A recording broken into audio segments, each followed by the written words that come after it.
working this time. To the patrons of the Red Lagoon, to those gathered at the Circle Perilous, and to all the defenders of this broken land, welcome to episode 24 of Arakko Public Radio for the week of January 26th? 5th. I wrote 28th, but that's the day we're recording. One of them's right.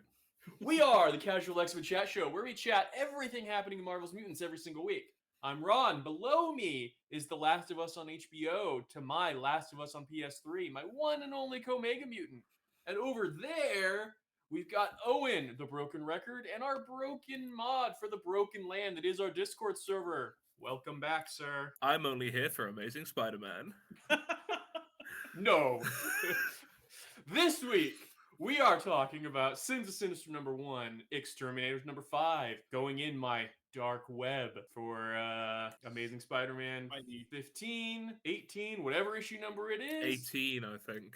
18. I did not fill out my notes accurately. And talking Sabretooth and the Exiles number 3. But first, our first ever two-time guest. We don't have to go through an introduction, so how would you guys like to play a game?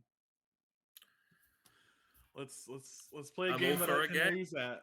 This is the least enthusiastic response I've ever seen. I love it. Oh, hey there. Game! All right. I'm calling this, which future was it? Oh, God. I have six trivia facts about things that were happening in an X-Men alternate future comic book, because there's been that many. I actually had to eliminate a few. I'm gonna be terrible at this. I'm gonna be terrible at this. Yeah, it's you two versus each other. So you each will get 3. I'll give you just the trivia first. If you don't get it right, it moves to the other person, and they get the year also. So you have a chance to steal from each other, basically. Okay. Who wants to go first? You know what? The guest can go first. I'll bite the bullet. Gracious host. I'll bite the bullet. Owen, do you know which alternate future Lila Cheney dated Gambit? Simple answer is no. Technically, that is accurate, I suppose.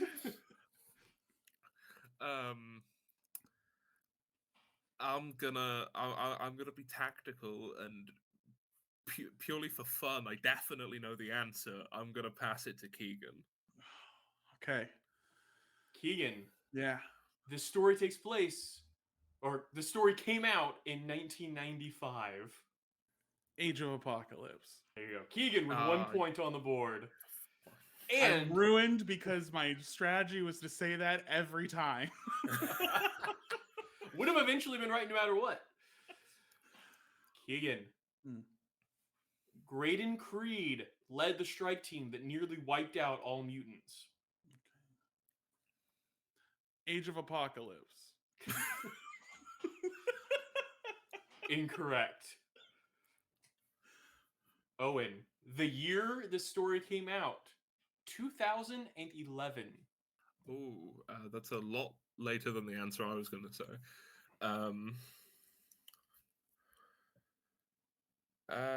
Can I have the trivia fact again, please?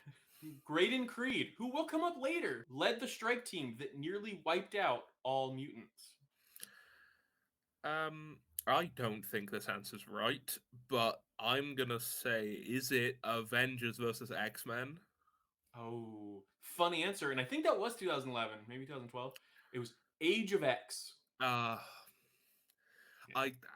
had a feeling I was right with the year, but... You were close, but yeah. No, that's the one where Legion did his own Age of Apocalypse, essentially. Yeah.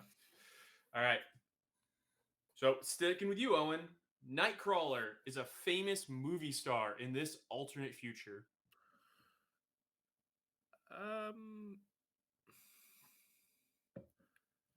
Oh, God, I think I know this one, but I don't remember the name of it. This is going to really bug me if I don't get this. I'm going to... It's probably the most forgotten X-Men story ever in a lot of ways. I don't think it's right, but Days of Future Past. No. Keegan, do you want the year? I guess. 2019. Oh Christ! What? 2019? I just realized what it is. I don't. Oh, I should know this one then. Hold on. If you don't get this, I'm going to give Owen a chance to steal it back just because I like the guy. Yeah, I mean, that's so fair. 2019. Damn. I don't know. Do you want to take this, Owen? Is it X-Lives? Oh, no. It's No? Age of X-Man. It was basically the same story, but this time it was Nate Gray doing it. And it's forgotten because the only reason the storyline existed was Hickman was taking longer than they thought. So they were like, oh crap, guys, we gotta do something next year. So it was like the holdover before they could launch House of X. Yeah. All right. Magneto's the one in the wheelchair this time.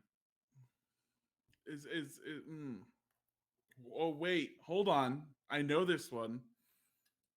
Is it House of M? No. Fuck it. No. I think you're right, but that's not a future, right? That's just an alternate world. I don't know. Yeah, I don't know if House of M counts as an alternate future and more of just an alternate reality. Yeah, I think it was just a warbly. Everything's alternate, you know? No worries. Owen, the year is 1981. Oh. Is this one Days of Future Past? This is Days of Future Past. We are tied 1-1. My other guess was just going to be Age of Magneto because at this point... I have a very fun trivia fact for you about that one, though. If you had to guess the far-flanged future that we were shown in Days of Future Past, when do you think that took place? Wasn't it like 2022 or 2023? Oh, not even. It was 2013. The desolate apocalyptic future they predicted was 2013. No, see, that's my favorite thing in old media when it's like, oh, it's in the future. It's when they do like 200X and you just get to guess. They were like, you give it 10 years. Back to Owen, right? Yeah. Despite decades of stories where he learned how dangerous it is, Wolverine casually fucks up time and goes back and kills Hank Pym. This is, I think. Oh, I really need the year for this. I obviously know the answer. I'm gonna throw you a bonus fishing line. I'm not gonna give you the year, but it is a year that we've already talked about. That's right. Okay. We got 2 Future X stories in the same year one time. That's how often they do this. Is this one X-Lives? No. This is no. You Keegan gets a chance. 2011 again. Oh. Is this Avengers versus X-Men? Have you guys read Avengers vs. X-Men? I don't think they go to the future in that. This is Age of Ultron. Age of Ultron and Age of X came out the same year. Did it? Yeah, isn't that crazy? You mean to tell me that Age of Ultron, Age of X, and Avengers vs. X-Men all came out in the same year? I think Avengers vs. X-Men might have been 12, but yeah. Hold on. Same general vicinity. Let me get a young Google on this while you...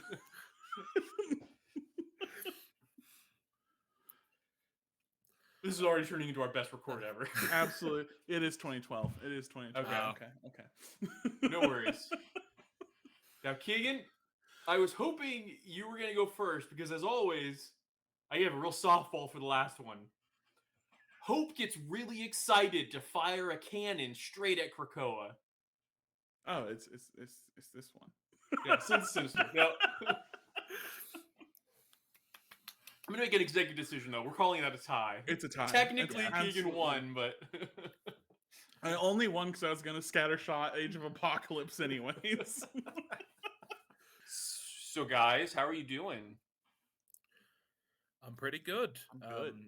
It's been a good week. It's been a really good week. It's been a really good X-Men week, for sure. Yeah. Oh, for sure. Like, I feel like my overall comic stack was pretty weak, but the 3 X-Men all rocked. Yeah. Sins of Sinister #1, written by Kieron Gillen and drawn by Lucas Werneck. It opens with a data page that's Jean-Paul Sartre quote, with his name crossed out, replaced by Nathaniel Essex. Hell is other people. We see the pages that Keegan and I already talked about last week, set 10 years into this crazy future, and it's literally just a recreation of the first 2 pages of House X, but with Sinister replacing Xavier and saying, "To me, my mies." It then cuts back to the end of Immortal X-Men #10 last week, and Sinister going in the pit. We see Xavier with his diamond looking in the mirror, and he's approached by Emma, then Exodus, and Hope, all with their own trademark diamonds. They discuss the need to carry out their plan in secret for now. We see a council meeting where they vote to extend resurrection to humans. The 4 Sinister members are clearly manipulating the council, but also kind of genuinely retaining aspects of their character, with Xavier still driven by a desire for world peace, while Exodus still views Hope as a messiah figure. Whether it's a telepathic trip or fancy makeup, they are able to hide their diamond as they manipulate the rest of the council. It's agreed to give humans a partial X gene to grant access to the resurrection protocols. The story then jumps forward. We see Ben Urich come to J. Jonah Jameson with a scoop, but first, he needs to use a needle to test JJ. When he confirms he's clean, he breaks the news. The X gene is a Trojan horse that embeds a personality virus that can take you over at any time. Jameson asks for evidence, and Ben assures him that he does have it. Jameson has his own reveal. Of course he has the gene, and like some stupid test would disprove anything. And then a horde of Red Diamond civilians storm the room, take Ben captive. We see Forge, now also Sinister, tampering with a cannon that can render Krakoa brain dead, and Hope is like super excited to fire it. The Quiet Council blame Orcus and tell humanity with Krakoa destroyed, all the human backups were lost too. This inspires the Avengers to help wage war and shut Orcus down, and Captain America agrees to get the X gene as like a symbol of peace. Finally, Sinister is let out of the pit, and he heads to his base, and a data page finally breaks down his overall plan.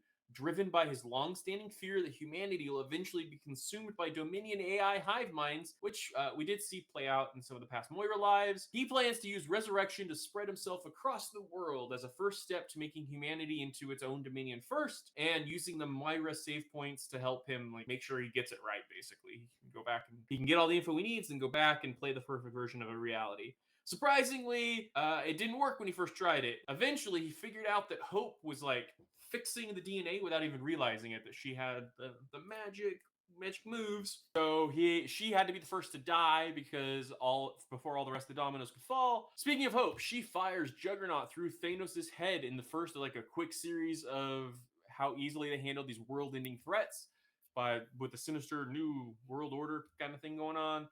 They win another war against the Eternals. They use a Sinister Ben Grimm to take out Reed Richards, and they wage a new X-Men versus Avengers war that is pretty easy once the human Avengers are all compromised with the X-Gene. 5 years in, however, Storm calls out the ridiculousness of all these events, including she's figured out Kurt's a fake. At this accusation, Sinister reveals himself and has the original Kurt, now bestial and like dog-like on a leash, following behind him. All the council, which now includes Namor, Magic, and Beast, reveal their diamonds and attempt to assault Storm psychically. But she walked into the meeting prepared. She had Laktuka imprint a trigger to the endless void in her mind. So if it was tampered with, like they go there instead. She unleashes like a giant storm on the council meeting chambers. She calls them all abominations, and Sinister's like, "Are you say that like it's a bad thing?" Storm's met by Mystique and Destiny, who repeat a line that she's told Nathaniel many times: "We must be on the same side." Sinister takes Storm's place on the council, finishing off his Sinister Council. We see more highly destructive shenanigans. Sebastian Shaw becomes an ambassador of hell. Magic destroys Asgard. Scarlet Witch is killed, just in case. And Arakko is wiped out. Rest in peace, Arakko. Sinister creates new fascinating chimeras at the expense of polluting the entire eastern seaboard. We see Foggy Nelson protesting the X-Gene in year 10, but he gets arrested by a Spider-Man Nightcrawler hybrid. Sinister is shocked, however, when his quiet council outvotes him over going to war with the space empires. And that makes him realize that the base personalities leave too much freedom in these guys. He heads to his Moira engine ready to reset the clock 10 years just to figure out it's been stolen. He's trapped in this future too! Question for either of you. Has there ever been a better first issue and event? I don't think so. It was so good. That sets everything up so well. Yeah. Like, somehow it answered every question I had, but also asked plenty new ones. Mm-hmm. Oh, For sure. It was I liked how even while the various members of the Quiet Council are these puppets of Sinister, you can very, very clearly see their own personalities within them in the actions that they all do. And all of them are very, very clearly still themselves, at least in a way. And I absolutely loved that. yes, but I think what really sold it for me in the end was, as I was reading that, I thought those tendencies were going to be what made them the heroes of the story to an extent. That, like, oh, the Quiet Council is going to stand up to him or something. But I kind of love and did not see coming for a guy that feels like I call a lot of things. I think they're setting up that essentially those Sinisters are the bad guys of the story. And I think Mr. Sinister is going to end up having to be with heroes. Like, he's going to have to side with Destiny and Storm, and I think that's why we keep getting that repeated motif of Destiny saying, "Oh, we all have to work together," is basically setting up that the resistance is gonna be Mr. Sinister, Destiny, and Storm, and that's crazy cool to me that, like, they pulled that rug out from under us. That I genuinely was going into the midpoint of the issue with, like, oh, that's what's gonna happen. Like, the council will stand up to him, and there'll be a back and forth power struggle there. But I like that the villain is all of these creations that he's gonna have to try to take down himself. Maybe, like, that's the vibe I get, at least, and that's really fun. I love that he's trapped. I also feel like that was the main thing a lot of people wrote off the story with was, oh, it'll all get erased anyways. He'll just reset. So I kind of like that they immediately took that off the board too.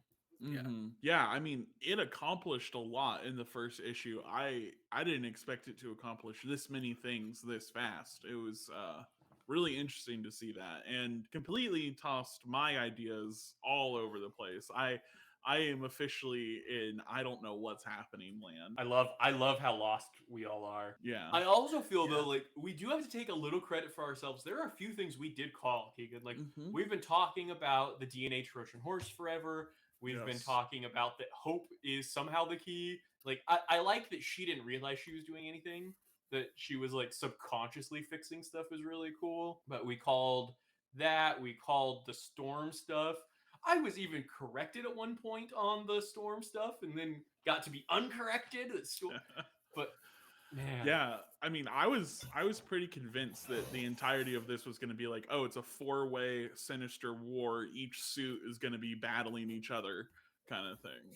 I like that the only reference we got to Dr. Stasis, Orbis Stellaris, and presumably Mother Righteous, or whoever the heart is like a throwaway line where he's like, I wanted to figure out more before I reset. I wish I would deal with those 3 imposters. That's the only reference we get to them in the entire issue. And that's theoretically a big part of the story that we haven't even seen yet. So that's pretty cool. Wouldn't it be funny if after all this time, they're just, like, not a part of it at all? Yeah, exactly. I mean, couldn't you see a world where that is the case, though? If this really is all about his meddling, maybe they do leave the 4 Sinisters as something to be dealt with in the future. I mean, it definitely could be. I kind of hope not, but I wouldn't be surprised if it was something that up until now, Kieron Gillen had just left just specifically to fuck with people, and it's never gonna get addressed again. Truly. I could see that. I could also see him leaving it literally a decade from now dealing with it, because something that has been pointed out in other places, but his very first issue on Uncanny X-Men in 2011 was subtitled Everything is Sinister. And this issue was subtitled Everything is Sinister. So, like, he plants seeds way in advance, sometimes probably not even knowing if he'll ever get to actually sow them. Like, he'll leave them hanging, hoping he gets to come back to them, I feel like. Yeah, he loves a good callback. Mother Righteous is on a few of the covers, so I do think that we're gonna see something with these guys, but it would be funny if it was left hanging. Truly. Like, yeah, it's gonna be really interesting, right? Like, I don't know where it's going with the suits, and I have a bunch of hopes and fears of it, but I hope it gets dealt with to some extent. I mean, if it gets left hanging just because that's the way we're doing it, that would be funny. Um, but yeah, Well, it's the sort of thing where the theme's set up so far, all about the X gene stuff, like, and Orcus being literally wiped out, and we know Dr. Stasis is tied really heavily to Orcus. They're going to war with the Space Empire, so maybe they'll run into Orbis up there, but I can see, to give these characters justice, them leaving it hanging. But I mean, we also have 1,000 years to deal with it, because we get one issue from each writer set at the time period we see here, the 10-year mark. Then we get one issue of each book set 100 years in the future, and then the third issue of each story is 1,000 years in the future, and that's a pretty wide time frame to play with. So we'll probably see something with each, whether they actually get dealt with or they're just players and then are still around after. I don't know.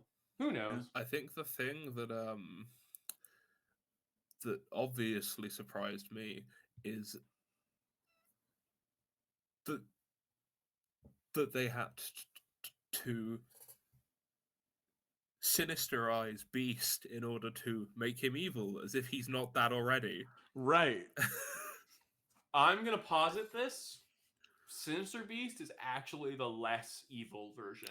I was gonna maybe he sinistered him to tone it down. He's like, all right, I need someone that'll listen to me and not try to take over, and he did his thing. Oh, Beast, what have you become? What have you become, Hank? All right, we're going to be forced to talk about him next week. Let's stick to happy things this week. I liked this book a lot. I want to talk about this book. Spider-Man Nightcrawler hybrid is one of the coolest things I've ever seen. Yeah, except he came just a few pages after Colossus Beast hybrid, which was also amazing. Colossus Beast was literally metal as fuck. Yeah.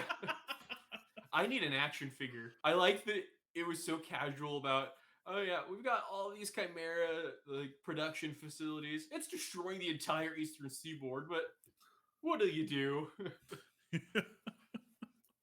Yeah, it happens. Worth it. There was a lot of really good humor, which I know we talked about with Judgment Day, that's a big selling point in Kieron Gillen, but like the whole Scarlet Witch murder page, and then it just has, just in case. Just in case. I mean, brilliant. She is truly like that you can't account for her. So okay, who has the Moira engine? I'd like to hope that it's Storm and it's the Brotherhood, but also I really don't think it's Storm and the Brotherhood. It might be too early for them to have that big of an advantage. I'm personally gonna say that it's one of the members of the Quiet Council, if not a joint effort. If I had to choose one of them, I'm gonna go with Charles, because it just seems like something he would want to like have in his quest for world peace, no matter the cost. I'm gonna give my answer, and then I want to double back to that because I do have something I want to ask about Charles. But my like out of left field, but I want credit if it happens. I think that's where they bring in Dr. Stasis. I think Dr. Stasis has the Moira engine. See, I was thinking it's one of the other suits, whether it's Stasis or Mother Orbis. Righteous or Orbis Stellaris, one of the other suits. Yeah. Or the real Nathaniel Essex never actually died, and these 4 clones has been doing their thing, and Nathaniel is here and has stolen it. That would be an awesome mic drop if it was like a 5th. Yeah. Yeah. Okay, back to the Charles Xavier thing, because you made the Beast joke. So the Sinister gene essentially removes your inhibitions or morals, or like whatever it is that's stopping you from doing what you really need to do to get your shit done, right? Yeah. So is Sinister Charles really any different than regular Krakoa Charles? No. If anything, he's probably a bit nicer. Same Charles Beast, where the sinistering him actually made him a better person. Made it easier to deal with them, and therefore, Just because I'd love to throw like, what's your interpretation moments at you?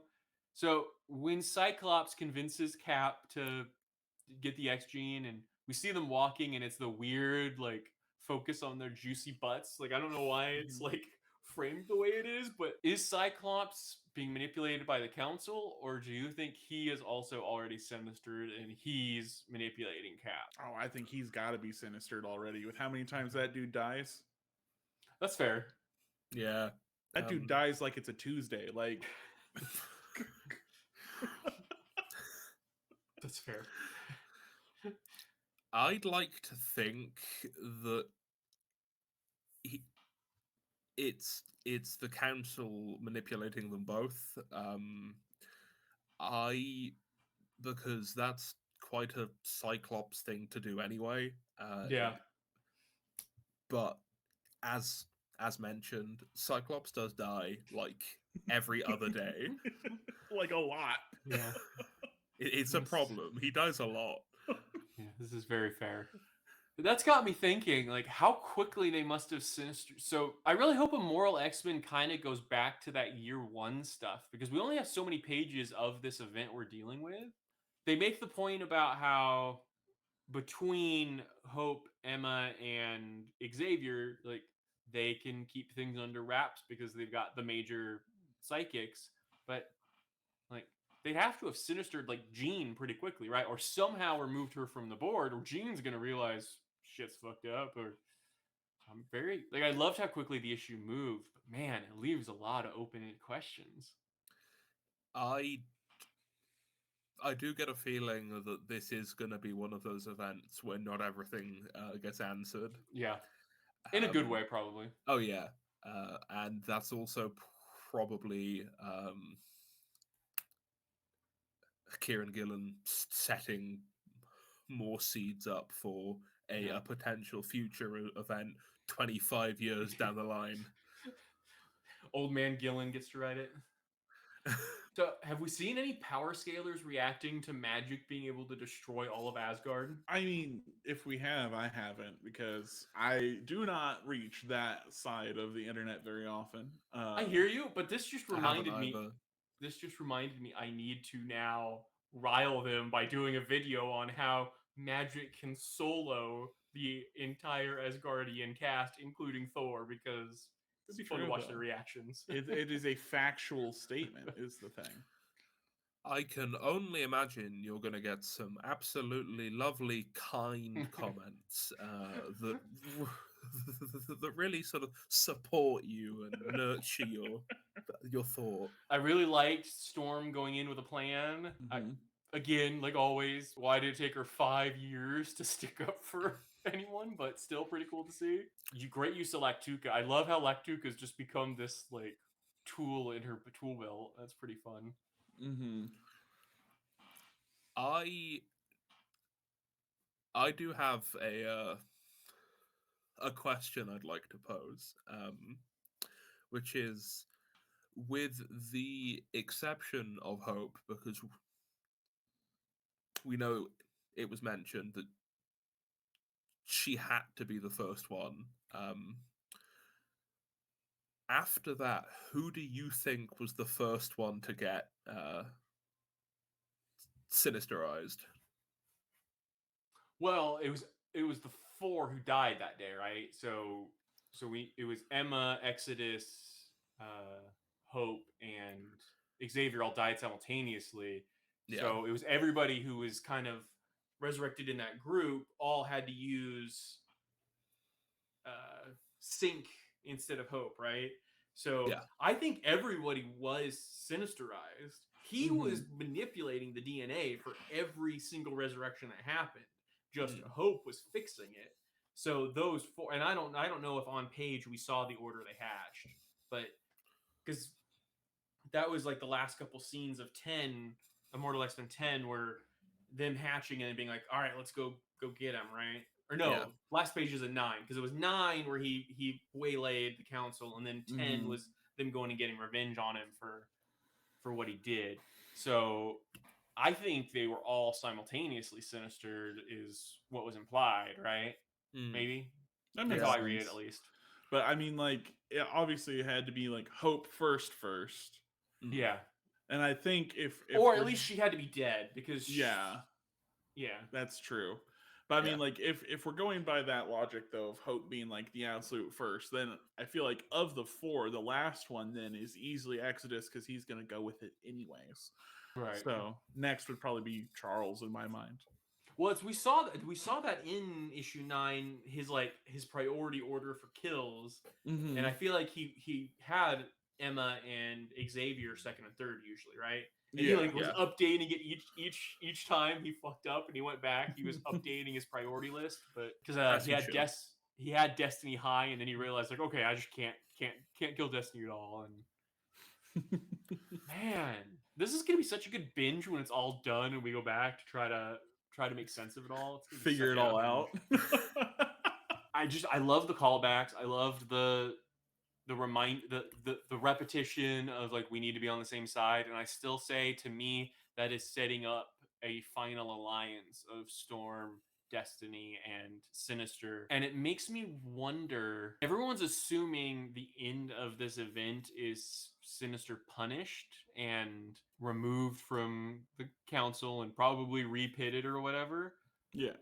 But what if this is all a learning experience for Sinister? What if at the end Destiny is the only one who remembers what happened and Sinister basically ends up all in for humanity, like all in on Krakoa? Like he realizes that his weird answer won't work, and so he has to try to follow through with Xavier's goals. Maybe this is just me desperately wanting Sinister not to be utilized less next year, but like I feel like that's been such a theme.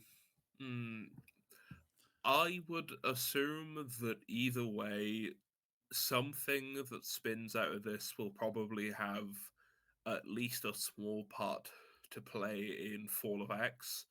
Yeah. So I don't think they're gonna let our boy Sinister go completely too far. Yeah. He'll probably still be around, but I do think it would be really, really cool to not see him redeemed, but his outlook shifted. And as you mentioned, he realizes that my idea is, stupid. So let's do it. But a long way. And like, yeah, I think that seems the biggest possibility with all of everything that's coming up. Like we have to keep him on the board, but maybe his outlook changes a little bit. I mean, look, if Beast can be a fascist, Sinister can be a good guy. Yeah. But not to sidetrack us too much because we're already 40 minutes in, but because you brought up Fall of X, where are you guys on is Fall of X an event versus a publishing line? Like, because I was big on, well, they announced it in that big banner of events. It's going to be an event thing. But Summer of Symbiotes is a publishing line. Summer of Symbiotes isn't an event anymore. That it is a series of books coming out. I can see the merits to both ideas. Personally, I'm going to continue under the assumption that it's an event. I'd like it if it was a publishing line, because then we get more X content. Right. But I am flying under the assumption that it's an event.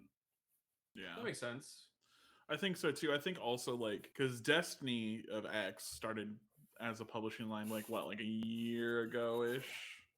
Yeah, it was early 2022. It was at the end. They had the bridge event of the X Lives and Deads, so it was like March. It was March. Yeah. To redo it every year like it's the Hellfire Gala. I don't know if they want to set up that. Well, but they have been, right? Because we had Dawn of X, then Reign of X. And I guess that is true. Huh? I guess it's more like every year and a half, which this might end up being about a year and a half. I don't know. I still think it's probably an event, but that switch on Summer Symbiotes had my gears of like, oh no, was Joe right? Was Joe right? So Sebastian Shaw basically turns the waiting room into Krakoan hell so he can negotiate with the other hells, right? Which is like a weird one page that could be its own whole series with how crazy that setup is, right? We've been kind of told through Way of X and stuff, so they're supposed to just believe that these reincarnations have their souls, that they are them when they get brought back. We've already talked about how like two Lauras, like that kind of shit kind of makes you have to like question that whole aspect of it when you have these tampered with clones. So when there is a sinister version of someone, is that person just trapped behind this programming, or is there somewhere in some version of the waiting room that maybe why it has to be blocked off in hell, is there a version of their original personality? Like, what does that mean for the person who they actually are? Again, I don't know the last time the X-Men actually used the word soul, but like for ease of this conversation, we'll use soul, but like I don't know. That's a great point. And is this just gonna give Legion, or whatever Legion of X becomes, is just gonna give Cy Spurrier reason to send Kurt through even more like heart-wrenching, agonizing soul searching? Because I'm really hung up on that idea that their faith in the resurrection protocols are based on this isn't a clone. This is them being revived. But if that's the case, and we have these non-revivals, what does that mean for the actual personality that has died? Like, I need to know. Perhaps the actual personality is being revived too, but it's sort of like a superior Spider-Man. Like, there's another personality in the way of it, and the other one is sort of just trapped in a small part of their brain. That's kind of what I was getting at with the like, are they there but being overridden, like hypnotized, like a super advanced hypnotizing, essentially, that they're still in there, they just aren't in control. Maybe, I don't know. I don't know if it's going to address it. It just really, I'm hung up on the storytelling potential there. Yeah, I mean, I wonder, because like their true personalities are the downfall of Sinister already anyways, right? Yeah. Like their true personalities is what has caused him to want to reset. So they have to be intact to some extent. Yeah. You know, maybe the diamond, you know, the Sinisterization, it's kind of like Plankton piloting SpongeBob. No, I don't know.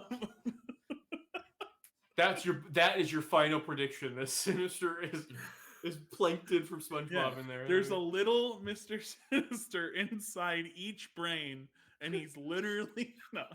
That's the real heart Sinister, is the little fish. Yeah. All right. Do we have any like crazy bold predictions before we move on from Sins of Sinister? No, but Soft Serve is a Sinister clone, and yeah, nothing big and bold for me right now, aside from if I really wanted to double down and make the real Nathaniel Essex is a live claim an actual guess, but you're getting credit if that happens. I think that's for sure. Great idea. Moira Engine, Dr. Stasis is my theory. Oh yeah. Also, I'm willing to put money on this event. You know how like Rachel Summers made it in from the timeline? They love to do that where someone survives.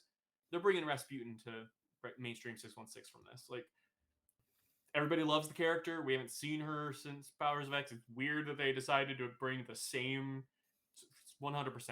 She's going to find a way to be, whether it's like tagging on with Destiny, who we know can see past the Moira lives, like whatever method they use, Rasputin makes it back. That is my bold prediction. Not bold. I think lots of people have a prediction. That is my prediction. Yeah.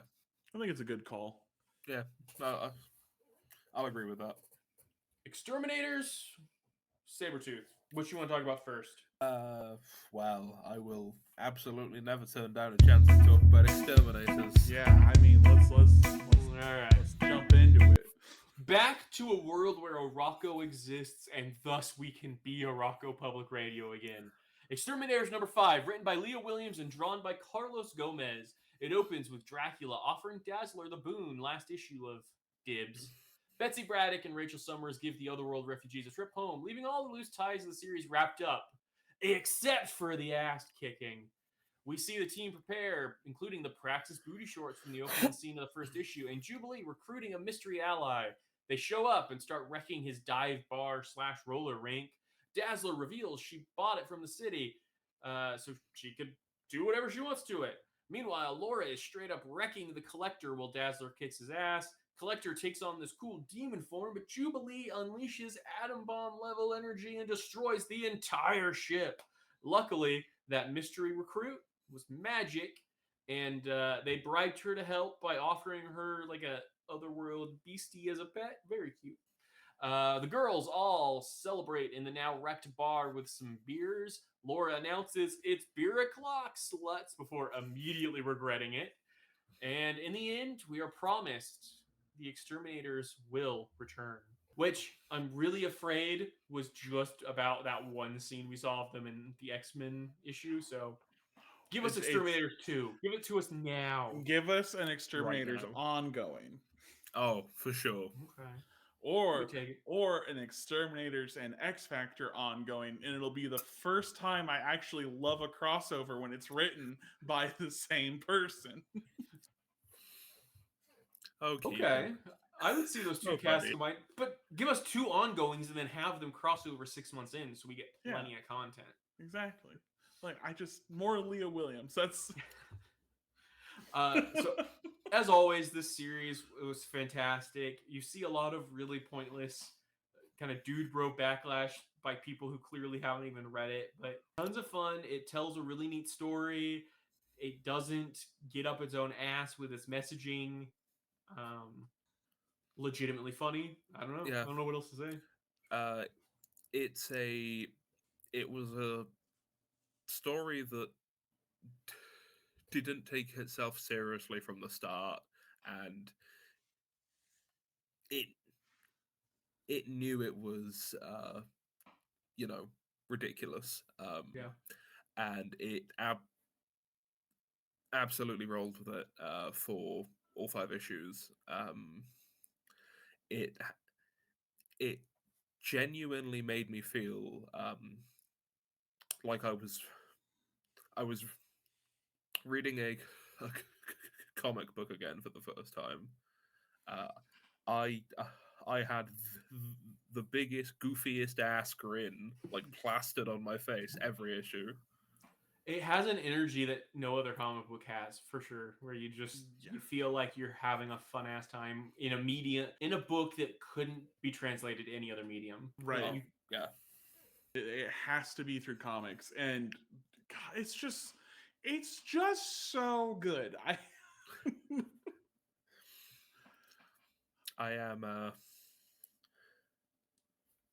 am Exterminators #1 fan. There have been multiple of these dude bro TikToks that I've seen that have been like, Exterminators is ridiculous, and I am not one for internet arguments, but But you picked that fight. Oh, that's a hill I'll die on. Well, and the thing that's so irritating about it is like, yeah, it's ridiculous, and that's what makes it fun. And I guarantee you, if the team was like Logan and Scott and Gambit, that like everyone would be in love with it. Oh yeah, no, it's the same types that love grindhouse movies when they're just a bunch of dudes doing dude stuff. But as soon as it's girl power, suddenly it's this is ridiculous. Why can't they take comics seriously anymore? I do want to say that I feel like Leah Williams might have dropped like bar of the year on just the title page, in the title page with the summary at the very end when she writes, "Still, sometimes when someone breaks your heart, you've got to break even." Like, are you bars? Poetry. Yeah, Mic that's- drop. Perfect. Metal as hell. Do we know? Does she have a rap career? Is she like secretly dropping albums as like It's just so good. MC like, X Factor or something? And if not, why not? yeah. No, I genuinely believe that the people who just dislike this comic, they just hate fun. Mhm. Yeah. Yeah, it's so good. It's so fun. We got Jubilee, the atom bomb. That was phenomenal. Oh, that was so cool. When I love it, she straight up's like, something people have wanted to see me do for years, and then she goes and does it. It was really fun. Mhm. Great scene. Hmm. As much as seeing Laura sing "It's Miracle Clock Sluts" like hurt as a giant, it was great to see her immediately write. Like, to me, that shows how self-aware Leah Williams is, that she can write a character so well that like even their out of character moments, they immediately correct it and become in character moments. Is so fun. Yeah, because like it's that thing of like, no, she wouldn't normally say this, but she's so caught up in the moment of like being with these friends and like the way that they act that she tries it and she's like, not for me. Most relatable moment ever. That like No, trying that- to be part of the crowd and then be like, oh crap, that's not me. No, absolutely. It had the vibes of like the one time you get invited to hang out with the cool kids and you try to say something that they say and they all look at you like you're a weirdo. Yep. Wow. At me like that, Keegan. Thanks. I lived it too, my friend. I lived it too.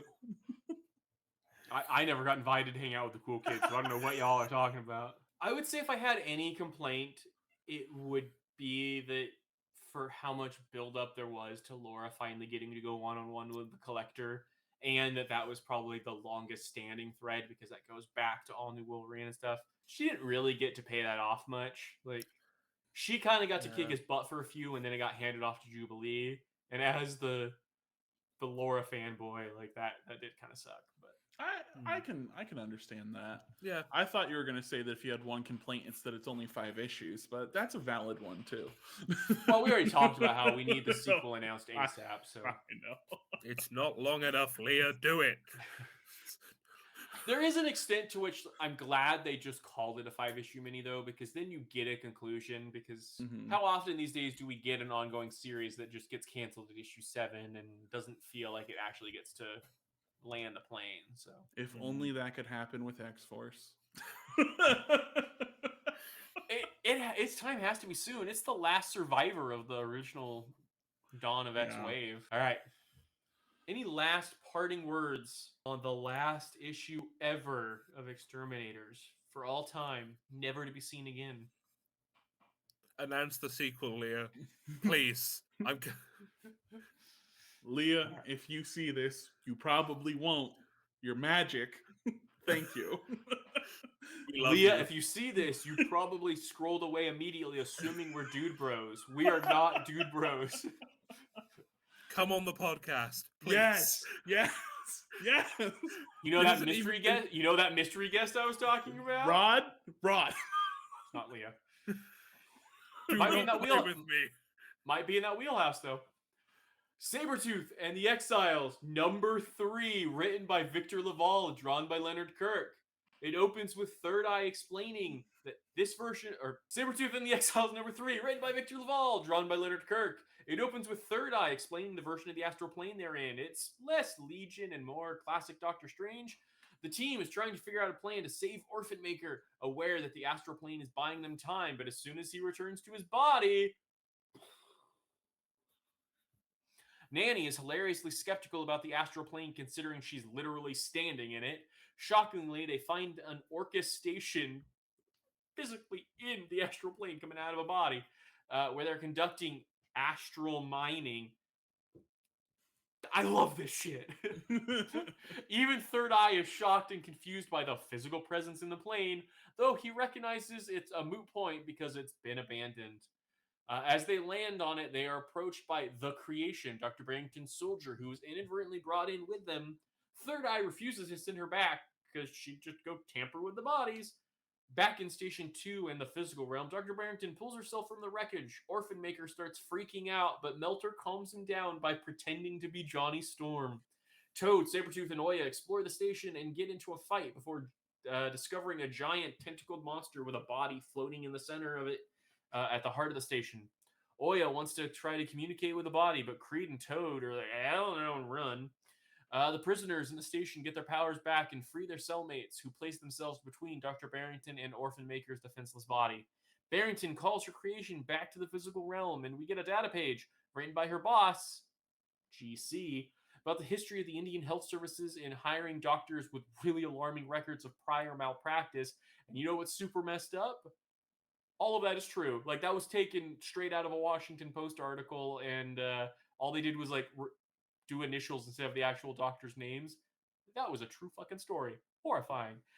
Barrington and her creation escape, and in the final page, Oya reveals that the floating body is a dead clone of Sabretooth. It is crazy to think. I would call this issue a 4 out of 5. This was a lot of fun. I'm loving this miniseries.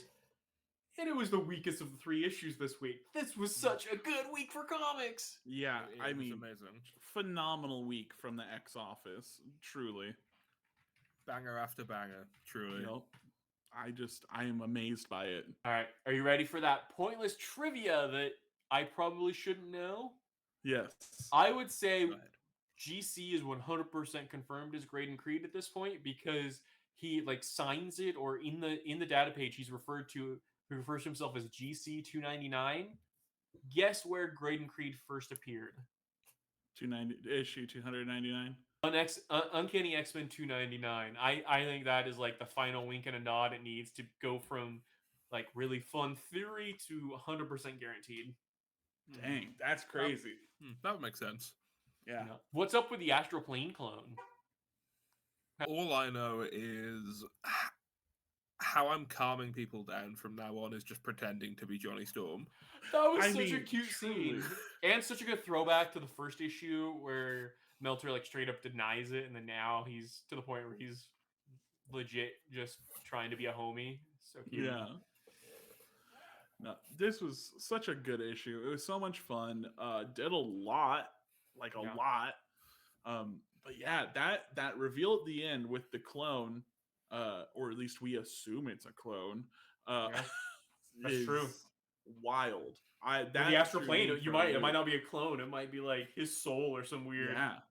Like, yeah, it could be a soul. It could be Krakoa Sabretooth. It could be anything. Like the Pit Sabretooth. Lots of clones this week. Lots of clones this week.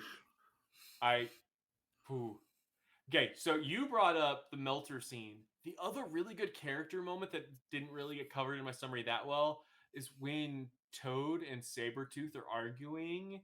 Had so many good callbacks to like House of X, and like, it was just such a good callback to the relationship they've shared leading up to his initial pitting. Victor LaValle he's on another level. Yeah. Mm-hmm. It does a really, really good job of portraying a found family. If a little bit of a dysfunctional one, but a found family nonetheless. A really reluctant one. Yeah. They're literally together because they were sent to hell together, and like, well, I guess we're family. And that's how all family should be formed. That's fair. Wait, are you describing our Discord server as hell? Oh, would you look at the time? I've got a... I got a thing. I didn't think I would enjoy this series. I'm enjoying it a lot more than I thought. Did you read the first one or not? I did. Okay. It's a really surprisingly strong 1-2 punch between Sabretooth and then Sabretooth and the Exiles. I won't go into my usual spiel because I feel like I've said it a lot of times on the pod, but I really did not have faith in the sequel. I thought the sequel was going to be a big downgrade, and it's not. I'm very much enjoying this. It's top of the stack for me every week it's out. I guess Sinister was technically top of the stack, but a lot of times I'll try to pace my X books through the week, but I had to read all 3 of these before I read anything else Wednesday morning. Absolutely. Sometimes I'll save my best X books for last when I know that there's like a bad week of other comics that I want to read, but these were all at the top. All bangers. Mm-hmm. That I can invite you into my dark web. Yeah. Woo! Woo. It's amazing. All right, but can I make it a little more enticing? Sure. This is the second to last time you'll ever have to climb into my dark web. Yes. Except God. next week it has to be an actual like major part of the show. So, Well, yeah. but we'll survive it and we'll move on and we'll have a mystery guest, and so that'll make it lots of fun. Let's talk Amazing Spider-Man 18, written by Zeb Wells, drawn by Ed McGuinness. Picks up right after Dark Web X-Men #3, but for some reason Maddie is an entirely different person. Like, in the span of 2 minutes, she goes from, yeah, guys, Team X-Men, high fives, I'm so glad you're accepting me, to, I said I'd work with you, I'm still in charge, Maddie. Like, complete character shift in the span of walking through a portal. Whatever. And that was like the extent of the X-Men part of this story. So Ben Reilly basically gets character assassinated for like the 10th time this year, and he's now the Goblin King. And Maddie and Peter Parker on the final page like shake hands of like, let's do this together.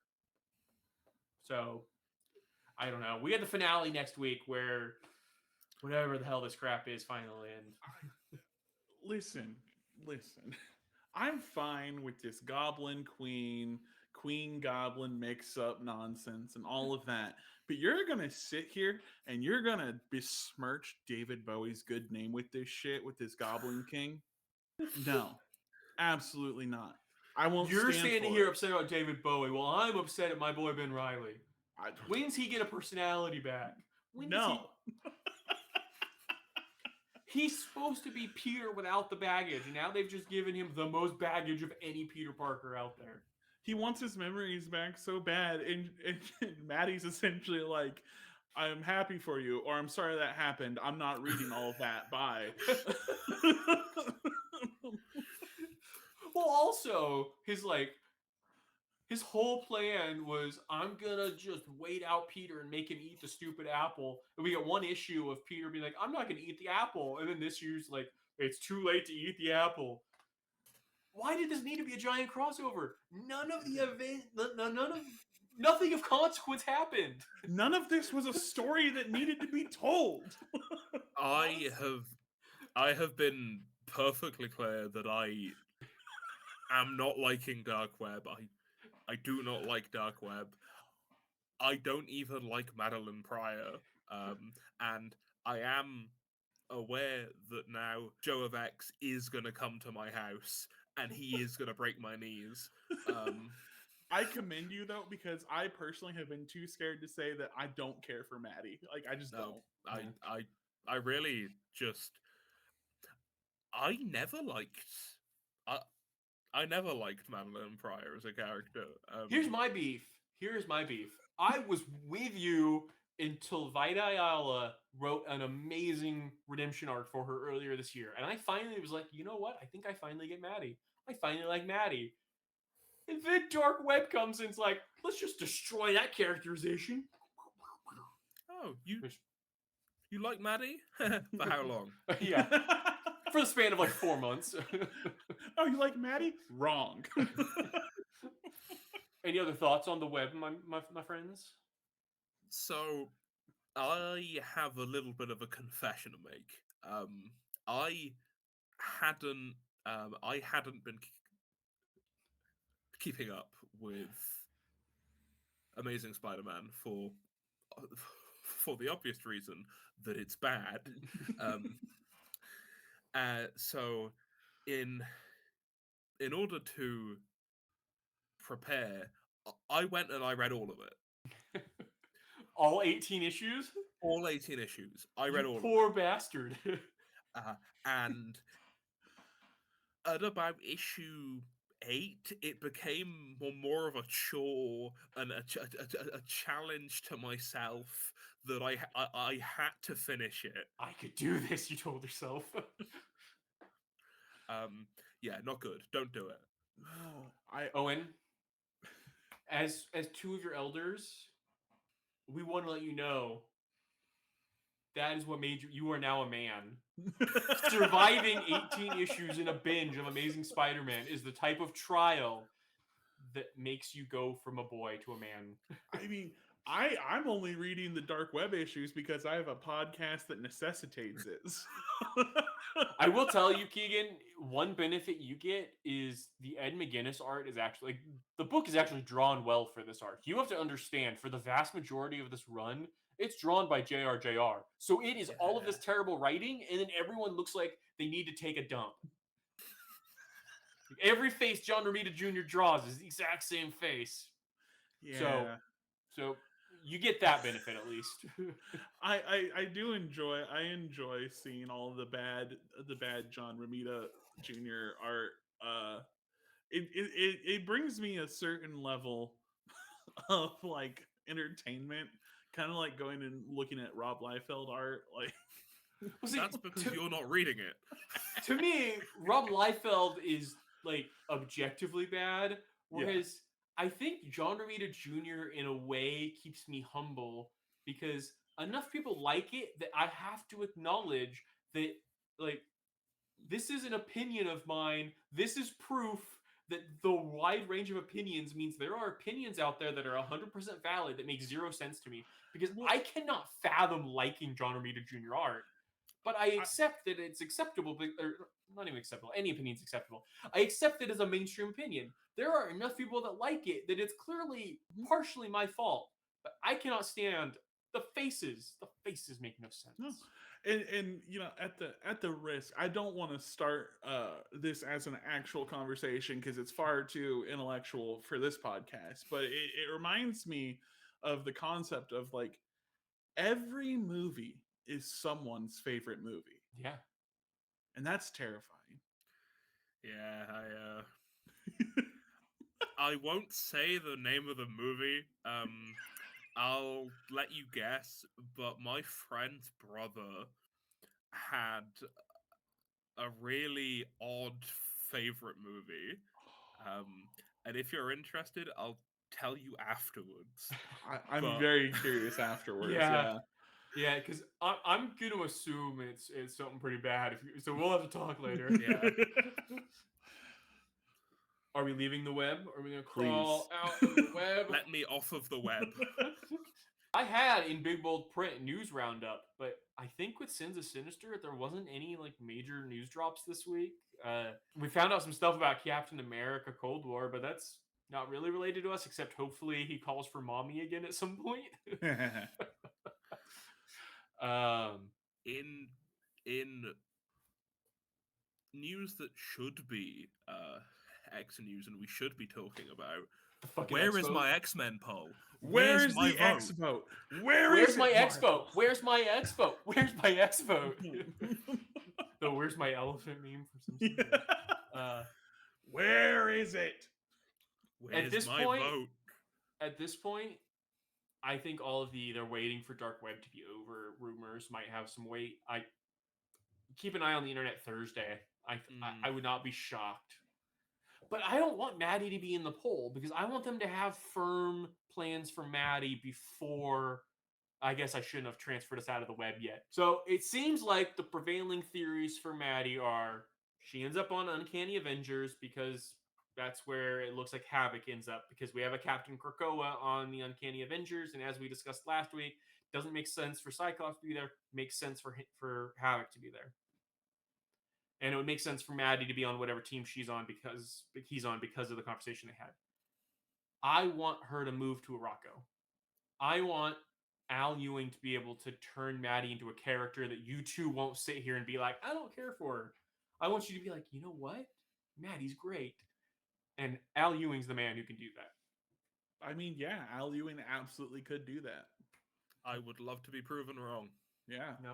If we don't get the X vote this week, start rioting because it's usually over by now. Usually it goes up for a week, mid-January, and we are into February, or we will be by the time people are hearing us rage. Next week. You guys want to talk about next week?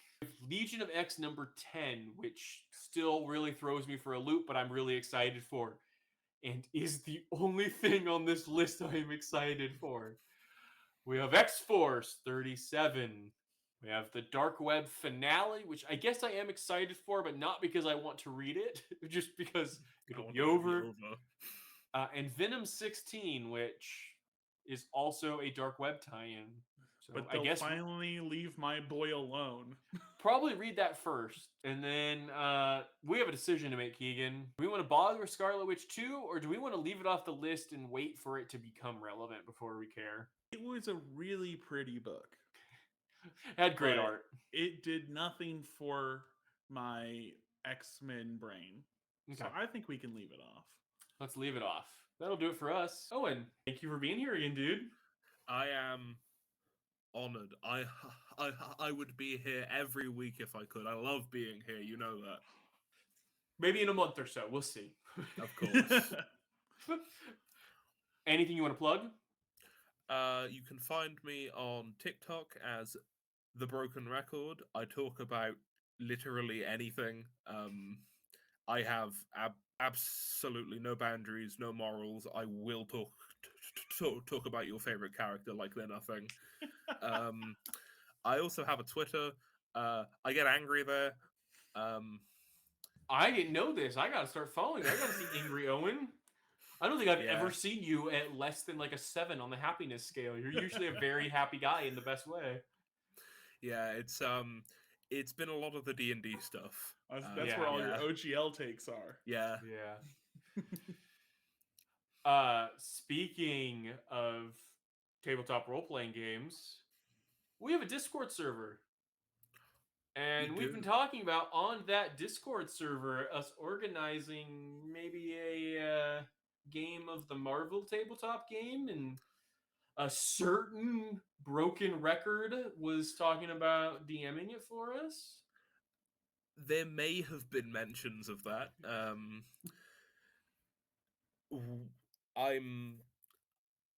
I am playing a game of it shortly with